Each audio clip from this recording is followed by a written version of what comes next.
Good morning, everyone. Welcome to our virtual class. By the way, I am Jamalia Enero and I'm your MAPI teacher. Our topic this morning class is all about global health and the Millennium Development Goals. But before that, this is our objectives. A discusses the significance of global health initiatives. B describes how global health initiatives positively impact people's health in various countries. C analyzed issues in the implementation of global health initiatives. The term global health rose in popularity along with the rise of globalization. Both terms improve public awareness of vulnerabilities and shared responsibilities among people for the different injustices in the world.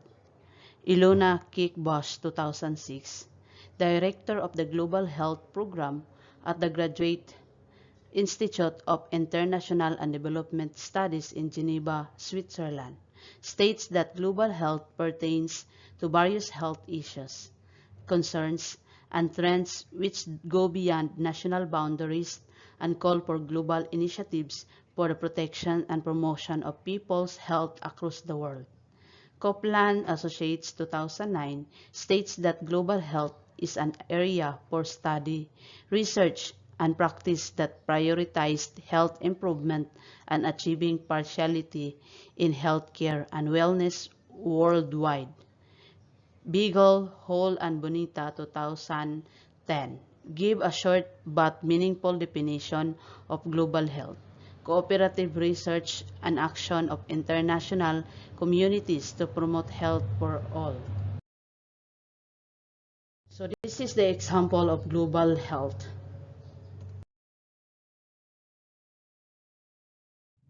The United Nations Millennium Development Goals are 8 targets that all 191 UN member states that agreed to achieve by 2015. The United Nations Millennium Declaration, signed in September 2000, commits world leaders to fight discrimination against women and children, disease, hunger, poverty, illiteracy, and environmental degradation. All of these goals cannot be attained without addressing each and every one.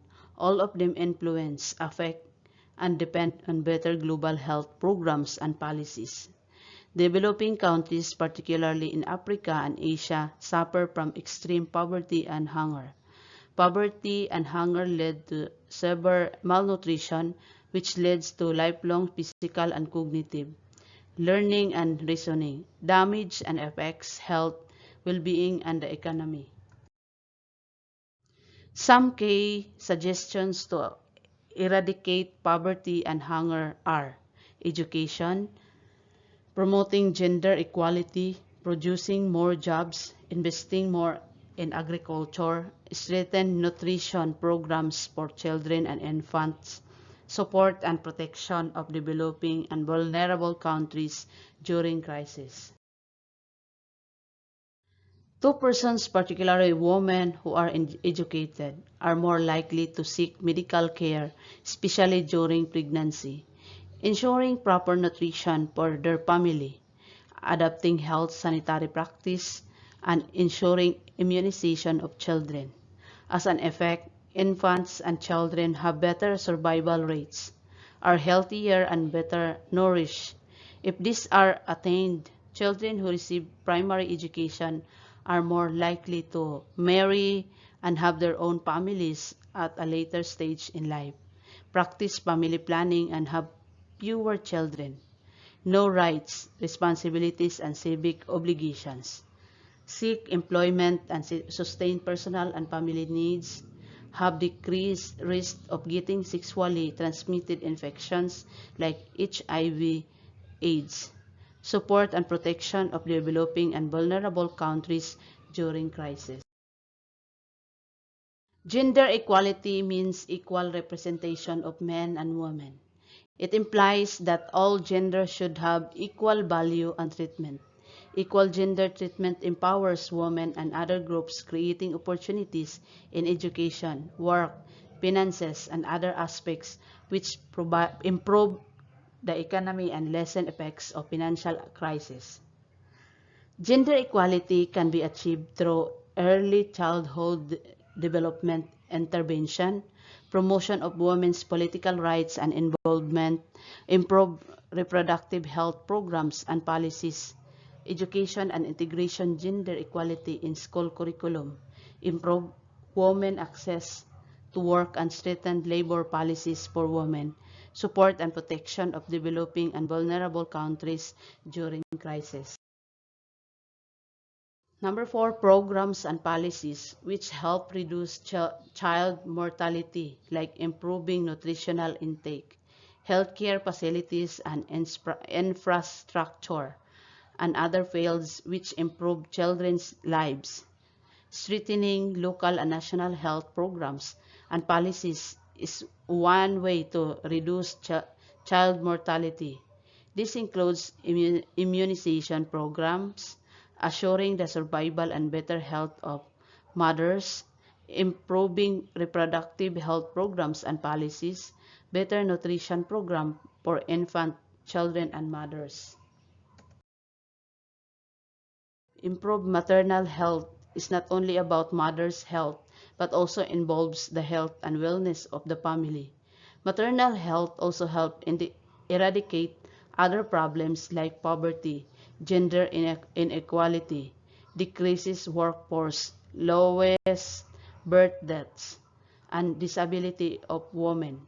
Some ways to improve maternal health include improve and proper nutrition of mothers, teaching the benefits of birth spacing and small family size, educating young boys and girls about the importance of maternal health, better and improve access to hospital care, especially obstetric, gynecology, prenatal and postnatal care. And number 6, emerging and re-emerging diseases like HIV, AIDS, malaria, influenza, and other diseases affects productivity and growth of nations. Some of the effects of disease outbreak are loss of jobs, shortage in professional workers, and creating social crisis. Children are the most vulnerable and are exposed to exploitation and abuse, undermining their normal growth and development.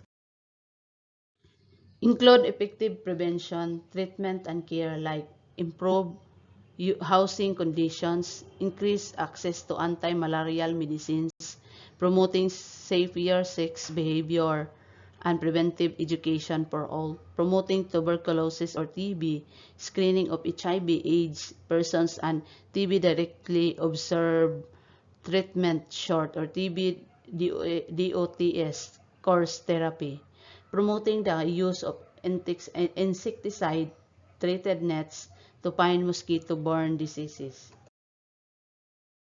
7, investing and supporting sustainable energy like solar, wind, and water energy help support jobs, create business opportunities, and save remaining non-renewable energy sources. Environmental sustainability assures people to live healthier and enjoy a clean and green environment. Some of the benefits of a sustainable environment are cleaner air environment, clean environment friendly and renewable energy, new and aspiring jobs and business in energy, increase access to sanitation. The United Nations, World Health Organization, World Bank, and government work together to make sure there is fair trade and that heavily indebted countries obtain relief and fund combat poverty, malnutrition, and fund for education and social projects. Some benefits of global partnership are expanded international trade agreements, improve access to affordable medicine, reduce poverty through government debt relief grant, develop information and communication technology, ICT infrastructure. Global health initiatives. One of the benefits of the globalizations to the world development and improvements of various health initiatives initiated by different nations and governments to address health issues and concerns. Global health initiatives are programs set in motion by the United Nations through the World Health Organization and in partnership with the World Bank, which targets specific health problems, including but not limited to emerging and re-emerging diseases, climate change, environmental sanitation, mental health, tobacco regulation, and alcohol use. Fight against communicable diseases, rollback malaria, is a global effort to reduce the number of deaths from malaria infection through heightened prevention tools, rapid response to outbreaks, development of new anti-malarial products, and effective treatments of the infection. Stop TB is a global effort to prevent further transmission of tuberculosis or TB around the world. One of the programs for Stop TB is the implementations of the TB DOTS short course strategy. Global Alliance for Vaccines and Immunization is a global strategy which aims to strengthen children's immunization programs and introduce new generations of licensed vaccines into use in developing countries across the globe. These new vaccines, which could help reduce the number of deaths in children aged 5 years old and below, includes hepatitis B vaccine, childhood meningitis vaccine, yellow fever vaccine, influenza vaccine, vaccine for pneumonia. The Global Fund to Fight AIDS, TB, and Malaria is a founding project rather than initiative. Nevertheless, it helps in the prevention, reductions, and mitigation of the negative impacts of the three diseases to humanity, which contributes to the fulfillment of the Millennium Development Goals. Global prevention and control of tobacco and alcohol use. WHO frameworks convention on tobacco control. So no to tobacco and alcohol. Stop smoking. No to alcohol abuse. The WHO Frame Conventions on Tobacco Control, or WHO FCTC, in the Prime International Treaty negotiated under WHO.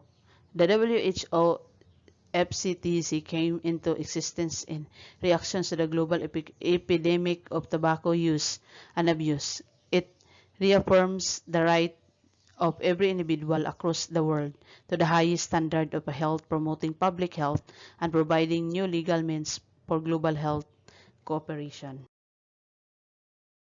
Global Strategy to Reduce the Harmful Use of Alcohol. The Global Strategy to Reduce the Harmful Use of Alcohol recognizes the close ties between the harmful use of alcohol and the socio-economic development of a nation. Likewise, this strategy builds and supports other global health initiatives like the Global Strategy for the Prevention and Control of Non-Communicable Diseases. Global Strategy for the Prevention and Control of Non-Communicable Diseases is a global action plan to prevent and control the following non-communicable diseases: cardiovascular diseases, chronic respiratory diseases, cancers, and diabetes, and the four shared risk factors: unhealthy eating, physical inactivity, tobacco use, and alcohol use. The United Nations Development Program's Quick Wins. The United Nations Development Programs, or UNDP, work with different nations and organizations to withstand crisis, empower lives, and improve the quality of life for all. One of the UNDP's intervention programs to achieve the 8 Millennium Development Goals is called Quick Wins. Quick Wins are actions that can be immediately used within a community or local to produce effective results. If applied continuously, quick wins could change people's views and beliefs and trigger actions which could lead to helping millions of lives and countries find the right path towards the goals. Below are some examples of UNDP's or quick wins. No school fees and free access to educational materials and facilities in school to ensure that all children attend classes. This eliminates for families concept that education is only for those who can afford it. Finances can include donor assistance from partnerships with private groups. Children are provided with free school meals and take-home rations using locally produced food. Regular annual deworming for all school children, especially in impoverished areas, to improve health and education. Provision for poor farmers of affordable supplies of soil, nitrogen, and other soil nutrients. Design community nutrition programs for pregnant nursing mothers and children below 5 years old. This includes breastfeeding, feeding programs, and micronutrient implements like vitamin E and zinc. Offer basic skills training of community members in health, farming, technical, vocational, and infrastructure. Free basic health services sponsored by private organizations. Expanded access to sexual and reproductive health information and services. This includes family planning information campaign and services.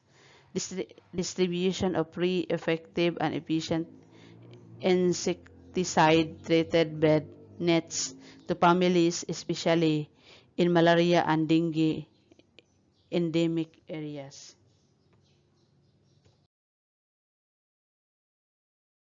So, any clarification, suggestions about our topic this morning? So, if none, thank you so much for listening. And don't forget to open your LCMS and subscribe our YouTube channel at www.gaitf.com. Thank you.